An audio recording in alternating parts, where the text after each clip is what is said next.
وزیر اعظم عمران خان نے دارالحکومت اسلام آباد میں موسم بہار کی شجرکاری تقریب سے خطاب کرتے ہوئے کہا کہ پاکستان میں زمین پر بھی اور سوچ میں بھی تبدیلی لے کر آ رہے ہیں۔ آنے والی نسلوں کے لیے ضروری ہے کہ اپنا طرز زندگی بدلیں اور سوچیں کہ آج اپنے ملک کے ساتھ جو کر رہے ہیں اس کا اگلے 10، 20 اور 50 سال میں آنے والی نسلوں کا کیا فائدہ یا کیا نقصان ہوگا۔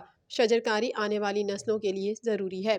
ہم ایک تبدیلی لے کے آ رہے ہیں زمین پہ بھی اور سوچ میں بھی، کہ آنے والی ہماری نسلوں کے لیے ضروری ہے کہ ہم اپنا جو لائف سٹائل بدلیں اور سوچیں کہ آج جو ہم کر رہے ہیں اپنے ملک سے، اس کا اگلے 10 سال میں، اگلے 20 سال میں اور اگلے 50 سال میں کیا ہمارے آنے والی نسلوں کو فائدہ ہوگا یا نقصان ہوگا۔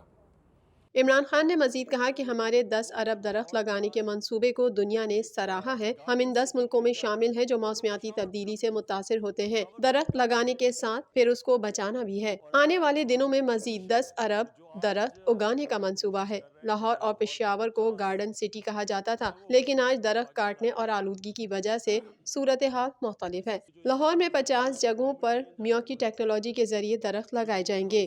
انٹرنیشنل ایجنسیز نے آ کے ہمارا جو 1 ارب درخت پختونخوا میں ہم لگائے تھے، خود انہوں نے آڈٹ کیا، WWF جیسے اداروں نے، تو اس کے بعد انہوں نے اکنالج کیا کہ جو ہم اس وقت کر رہے ہیں، اور انشاءاللہ یہ جو آنے والے دنوں میں ہمارا جو بہت بڑا ٹارگٹ ہے 10 ارب درخت لگانے کا،